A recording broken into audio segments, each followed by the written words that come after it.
Hey folks, it's Shane from Performance EV. Today we're going to take an in-depth look of how we're going about designing our battery box.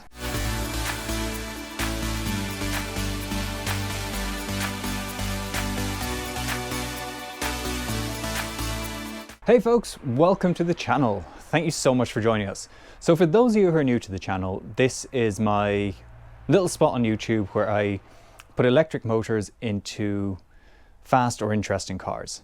Currently we're working on a project to put a Nissan Leaf motor into a Porsche 911, and you can check out some of the recent videos on that on the channel if this is the first time you joined us.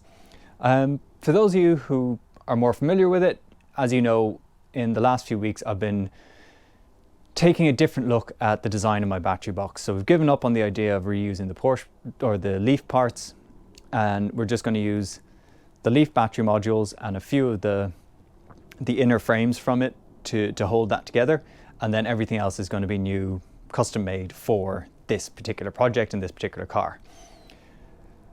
That's brought about a change in how I go about this. I tend to, when I'm working on things on my own, building everything myself, I'll take a, deal with it as it comes kind of approach to things. So if I come up against a problem, I'll figure out how to get around it. But with designing this battery box, I'm taking a different approach. I've realized that I can't do it all myself, that I do need to go out and get the help of others. And for that, you need to be able to tell them exactly what you need, which means you have to think through and figure out the problems before they arise, so you've got the solution already there and it's built into the design. So that's been a bit of a departure for me. It's been an interesting journey though.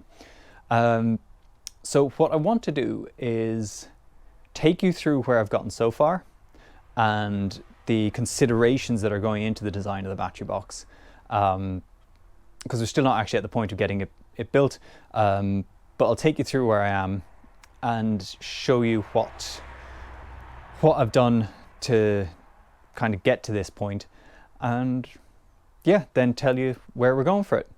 So the first thing that I did was really get some very accurate measurements. The kind of within a centimeter measurements that I'd taken previously weren't going to be enough. So we had to go back and get much more accurate measurements, which I've done a lot of work in the last video just trying to get that in place. And now it's a question of moving that information and trying to model it out. In the past, I've always just modeled things with cardboard. But again, if I'm sharing information with people, especially in this kind of COVID world where you can't really go and necessarily bring something to someone, you're dealing with them by email or through different digital channels, I have to get digital. So I've been working on my CAD skills and I've kind of modeled a few things. So let's go and take a look at what I've done so far. Pull together the shape and exact dimensions of each battery module itself. So that includes kind of all the main dimensions, the location of the holes in them, as well as the terminals, so the piece that sticks out the front. From there, we're able to then take that individual module and pull it together and start to add it into a pack with the additional modules of the same kind of size and dimensions. So building it out, we've got 12 in a row, and that makes up one level of the pack. And then we can go and add the second level.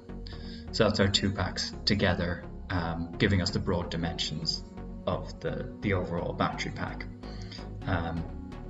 You've got all the terminals and the sides, but nothing connecting them together.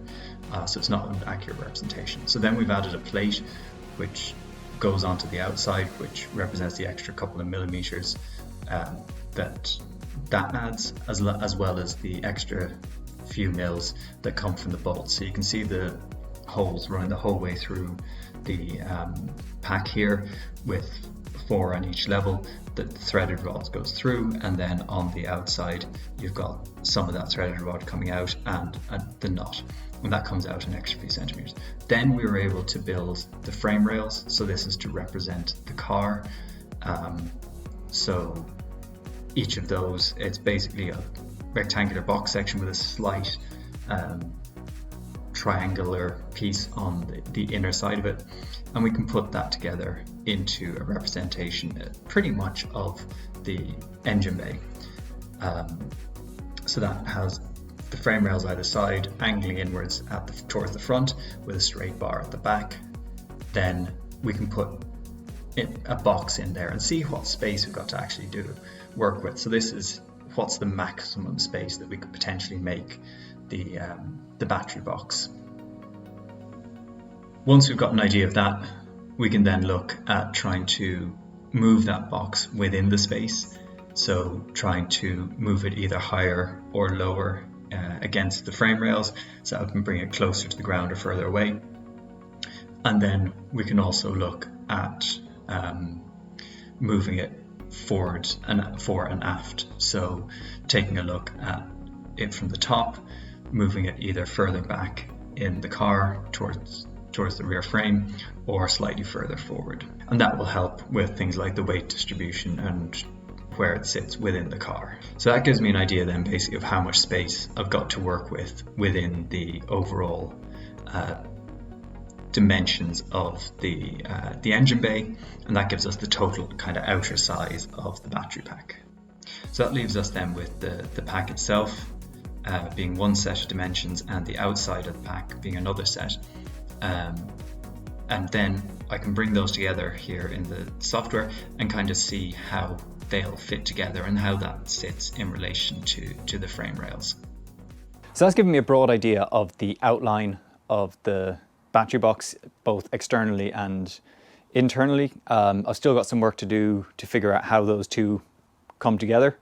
But there's another important thing, and that's how the battery connects to the outside world. So things like how we get power to and from the battery, how we isolate the battery, how we get the BMS connected. So why don't we go over and take a look at the battery pack itself, and I'll take you through what I'm thinking with that. All right, so here's the pack. As you saw in the last video, I did a little bit of disassembly around the outsides to get off some brackets that I wasn't going to be needing anymore.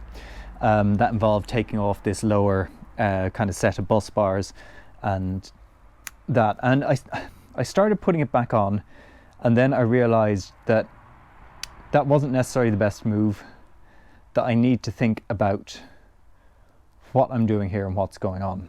So we've got our two kind of main sets of modules in the pack here, and we've got all the BMS wiring coming off it. And initially the plan was the BMS module was going to go into to one side, but with the redesign of the pack, that's not really going to work. So what I'm thinking is to actually have the BMS and everything that's not essentially a battery module outside of the pack. So that means that the wiring and the wiring concerns are slightly different. So previously I was going to have to maybe change some of the wiring in order to get these modules with the extension pieces here to move all the way around there. So I'd have the BMS living on top of the battery pack here. So outside of the box, I'll have basically the wires coming through in some way that's waterproof and that. But what that does is then made me rethink about which set of kind of bus bars to have on which, because this set here actually has the longest available cables with this lot here, whereas the lower one is the available cables are much shorter because they didn't have to go as far.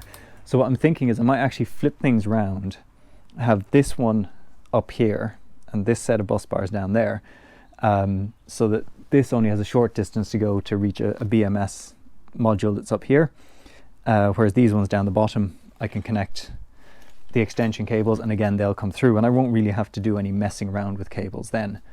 And that means, yeah, the BMS will probably live pretty neatly over here. What else are we going to have living on top of the battery pack? So for one thing, we've got the isolation switch. So this is so that you can basically free up the car when it's being serviced or something, that there's no active power. So what it does is it breaks the pack in two and means that there's no contact between that associates these two batteries together. So if you were to touch the positive and negative from the two modules together, nothing's going to happen because it's not complete at the other side. So that's a very important safety feature. And then the final thing that we're going to have up there is our high voltage junction box. So I think I'll keep a fair bit of the layout of this piece from the Leaf in there. I'll just create a slightly bigger module to go around it, or box to go around it, to keep it secure, and to hold things like the fuse and that sort of stuff. But you've got, you know, fuse, you've got our contactors, you've got our high pre-charge resistor, all ready to go there basically. So we'll start trying to get that configured, and then it just becomes a question of just working out where things are going to fit. So I guess if I flip things around this module, or this set of connectors and this set of connectors, then actually I'm probably best having the join between the two sides of the pack over this side. So that means we'd have this module here somewhere over this point, with two nice long heavy duty bus bars coming up, properly isolated past here and out into the top. Again, we'll have some sort of cover with a seal around it that will hold that in place. And then we'll also have over this side, we'll have our high voltage junction box. Again, we'll have a couple of decent bus bars coming out of the positive and negative terminals up to the top here, fully isolated from the outside of the pack, and then going into the high voltage junction box. And then coming out of the contactors, we should be able to make use of some of the nice components that Nissan have given us with with these connectors, because I do have the other side of some of them from the drive stack that I got 2 years ago now.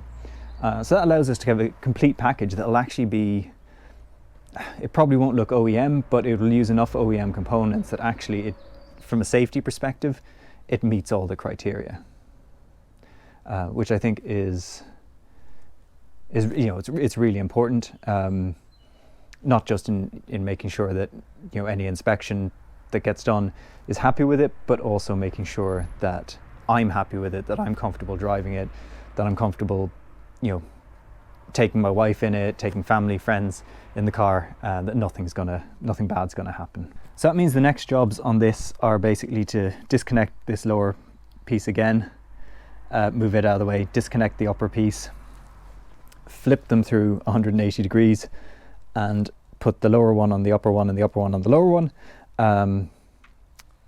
connect up the halfway point between the two of them again, and hook it up to the BMS, just make sure everything is speaking properly, and assuming it is, then we'd be good, in a good position to put the whole thing in the battery box once it's built. And at that point, then the other thing I'll focus on is basically creating some bus bars to join the various pieces together. Now, I don't know at this point whether I can just reuse some of the bus bars from the Leaf pack as it was, or if I'm going to have to buy a huge big sheet of copper and chop it into bits. But we'll figure that out as we go along.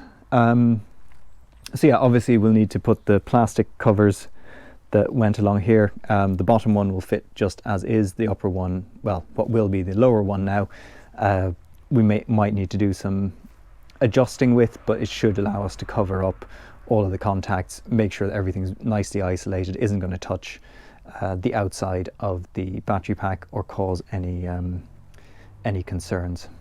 So there we have it. So that's kind of where we are with the battery box. I'm more or less finished with the design. I'm in discussions with a few people who know what they're doing to try and just make sure that I've covered all the bases, and assuming I have, then we'll just work out the kind of best solution for making sure that the battery pack is secure in the box and that the box is secure to the car. And once we've got those kind of 2 key points done, then I can start working with these people to get something built out. But I hope you've enjoyed this video, and to be honest, I hope you enjoyed what I've been putting out on the channel, and the progress that we've been making as a channel. If you're into this sort of thing and you're not already subscribed, please do consider subscribing. I try to get progress out on the car pretty frequently, get videos out so that you can see where we're going, and more importantly, how I'm going about it. That's not to say that this is the only way to build an electric car, but it's definitely one of the ways. And yeah, I'm enjoying sharing it with you. So yeah, please, as always, throw in any comments if you want to. I really appreciate the comment section. As I've said before, some great ideas come out of it. It's really helped me get over some hurdles.